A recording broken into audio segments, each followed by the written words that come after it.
এসো ছোট ছোট বন্ধুরা, আমরা আজকে ফ্যাক্টরাইজেশনের মাধ্যমে কি করে গসাগু করা যায় সেটাই এখানে শিখবার চেষ্টা করব। Prime factorisation method making HCF গসাগু হাইয়েস্ট কমন ফ্যাক্টর। তো কি করে আমরা এগুলো করতে পারি সেগুলো সময় নষ্ট না করে ক্লাস 4 এর জন্য এটা করার চেষ্টা করা হচ্ছে। ফর ক্লাস 4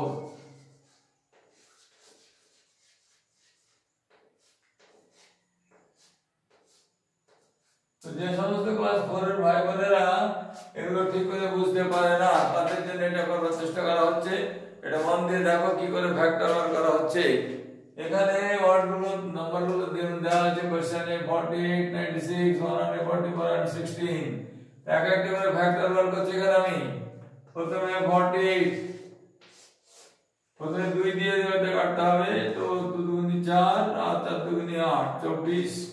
2 দিয়ে কাটলে 12 দুগুনি 24, 2 দিয়ে কাটলে 6 দুগুনি 12 আর সরি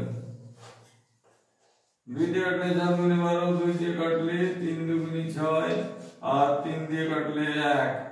এই পর্যন্ত এক পর্যন্ত প্রাইম ফ্যাক্টর বার করা হয়ে গেল। এবারে 96 2 দিয়ে কাটলে 4 দুগুনি 8 আর 8 দুগুনি 16, 2 দিয়ে কাটলে 24 24। এটা 2 দিয়ে আবার যদি ভাগ করা যায় তাহলে 12 পাওয়া যাবে। এটা 2 দিয়ে ভাগ করলে 6 দুগুনি 12 6 পাওয়া যাবে। এটা 2 দিয়ে ভাগ করলে 3 পাওয়া যাবে। এটা 3 দিয়ে ভাগ করলে 1 পাওয়া যাবে।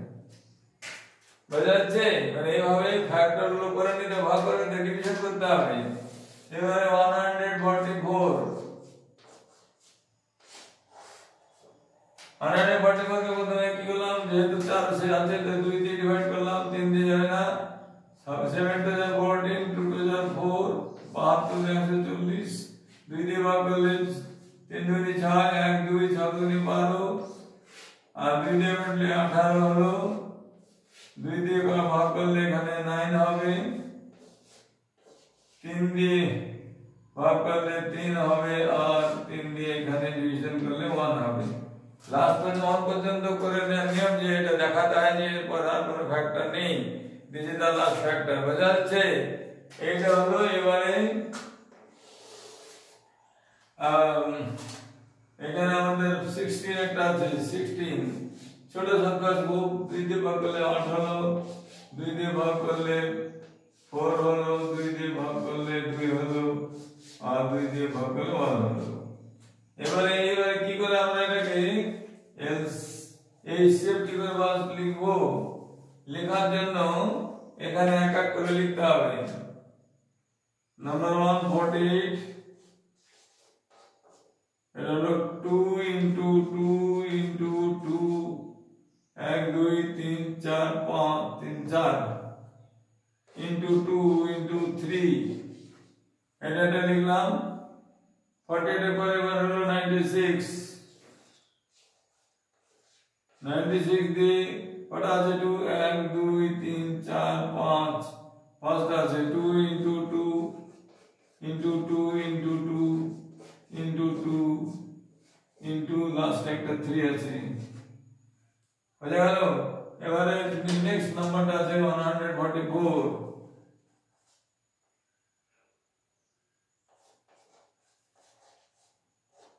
144 কটা আছে? 1 2 3 4টে 2 আছে।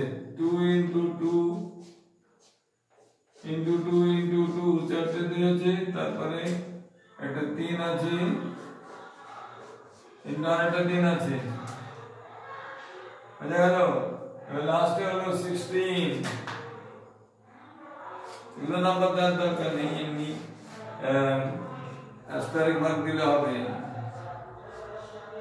ওখানে নাম্বার দেওয়া ছিল না। তো 16 সমান হলো 2 into 2 into 2 into 2। তাহলে আমরা কমন ফ্যাক্টর কি করে নেব? কমন ফ্যাক্টর নেব এই যে এখানে 2 আছে, এখানে 2 আছে, এখানে 2 আছে, 2 আছে। এই 2 হলো একটা কমন ফ্যাক্টর। এখান থেকে এখানে একটা রাউন্ড আপ করে নিলাম। একটা 2 পাওয়া গেল।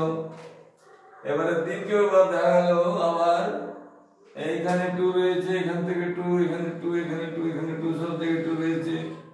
এইখানে আরেকটা রাউন্ড অফ করে নিলাম। এবারে তৃতীয়, এখানে 2 আছে, সব জায়গাতে একটা করে 2 আছে, তাহলে এইখানে রাউন্ড অফ করে নিলাম।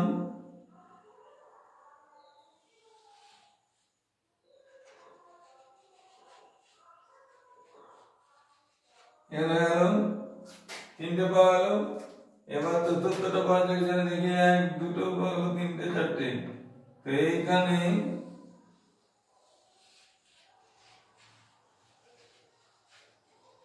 দেখো, এই দেখো এখানে কমন ফ্যাক্টর 3, এগুলো তো আছে সবটাই, এখানে একটা তো নেই, তাহলে এটা নেওয়া যাবে না।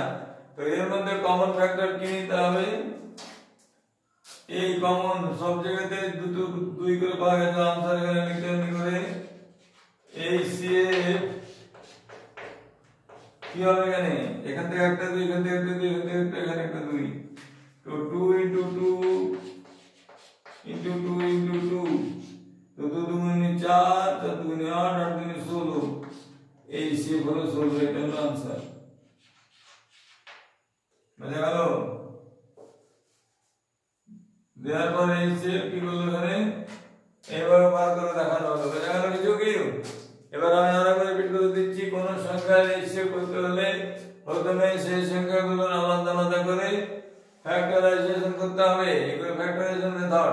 বুঝা গেল? ফ্যাক্টর মেথড করে যেগুলো সাইজ করে এখানে লিখে রাখলাম, দ্বিতীয়টা বার করলাম, এখানে দ্বিতীয়টা এক করে বার করে 1 পর্যন্ত পৌঁছালাম। এবারে তৃতীয় 144টা এখানেও বার করে আনলাম, দিয়ে এখানে 1 পর্যন্ত পৌঁছালাম। একটা দেখিয়ে দিলাম যে এরপর আর কোনো সংখ্যা নেই, এটা বোঝানোর জন্য করা হয়েছে। বোঝা গেল? আর লাস্টে এই 16টা পাওয়া গেল, এখানে আছে। তো এখানে দেখা গেল যে প্রথম সংখ্যা থেকে চতুর্থ সংখ্যা পর্যন্ত সবচেয়ে 2 একবার পাওয়া গেল, দ্বিতীয়বার 2 পাওয়া গেল, তৃতীয়বারও 2 একবার করে পাওয়া গেছে, আর চতুর্থবার 2 পাওয়া গেছে। কিন্তু 3 এখানে আছে, 3 এখানে আছে, 3 এখানে নেই, এখানে আছে 3, এই চতুর্থটা নেই। যখন যেটা নেই তো বসাগতে সেটা থাকবে না, মানে you cannot accept that one as a part of this factor. ওটা ফ্যাক্টরাইজেশন নেওয়া যায় না, কারণ এই 3টে এগুলোতে একটা, এই 3টে দিন আছে একবারে বার করে, এটা দুবার আছে কিন্তু এখানে একবারও নেই। এইখানে যখন নেই কিছু, এখান থেকে কিছু নেওয়া যাবে না, 3 যখন নেওয়া যাবে না তখন এটা বাদ দিয়ে দিতে হবে। যেটা নেওয়া যাবে সেটা প্রত্যেক থেকে একটা করে নিতে হবে।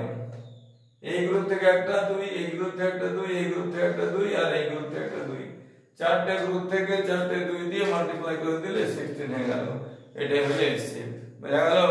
এইভাবে এই শেপটা করতে হয়। এবং বুদ্ধিমান ছাত্র যারা আছে তারা নিশ্চয়ই জানবে, এটা ক্লাস 4, 5 এর জন্য বলা হচ্ছে, বড়রা সবাই জানে। আমি এখানে জুনিয়র বাচ্চাদের যাদের অঙ্কে রুচি কম বা অল্প করতে চায় না অলসতার জন্য, তাদের জন্য এটা করছি। কেননা আমি জানি যে অঙ্কটা কোনো কঠিন কিছু বিষয় নয়, অঙ্কটা জানবার চেষ্টা করাটা আসল। যারা জানবার চেষ্টা করে না বা ভয় পায় তারা অঙ্ক করতে পারে না এবং তাদের সেই ভুলটা হয়ে থাকে। তো আমি আশা করব যে আমার বন্ধুরা যারা ভুল করতে চাইছে না তারা এটা ভালো করে দেখবে এবং এভাবে শিখে নিয়ে নিজেদের কাজটাকে সমৃদ্ধ করবে এবং জ্ঞানটাকে পরিপূর্ণ করবে। বোঝা গেল? সবাই ভালো থেকো। এবং আমার যে চ্যানেলটা যে গ্রো গুড নলেজ, তো যে কোনো বিষয়ে নলেজ প্রাপ্তি করা কোনো খারাপ বিষয় নয়। তো grow good knowledge, knowledge in English, knowledge in Bangla, knowledge in handwriting, knowledge in English grammar, ये किसी कोई भी विषय पर মানে যে কোনো ধরনের বিষয় তুমি তার জ্ঞান অর্জন করতে পারো। আমি এখানে হিন্দিতেও করেছি, বাংলায় করেছি এবং ইংরেজিতেও করেছি। যদি তোমাদের যেটা ভালো লাগবে সেটা সেভাবে গ্রহণ করে নিজেদের জ্ঞানকে সমৃদ্ধ করবে এবং নিজেকে সমৃদ্ধ করে সমাজে প্রতিষ্ঠিত করবে, এই আশা রেখে এখানে শেষ করলাম। সাবস্ক্রাইবটা কিন্তু করে দিও, ঠিক আছে? সাবস্ক্রাইব করলে তবে আমার পরবর্তী ভিডিও তোমার কাছে যাবে এবং তুমি তখন সেটাকে আবার গ্রহণ করতে পারবে। এটুকু বলে এখানে শেষ করলাম। ভালো থেকো।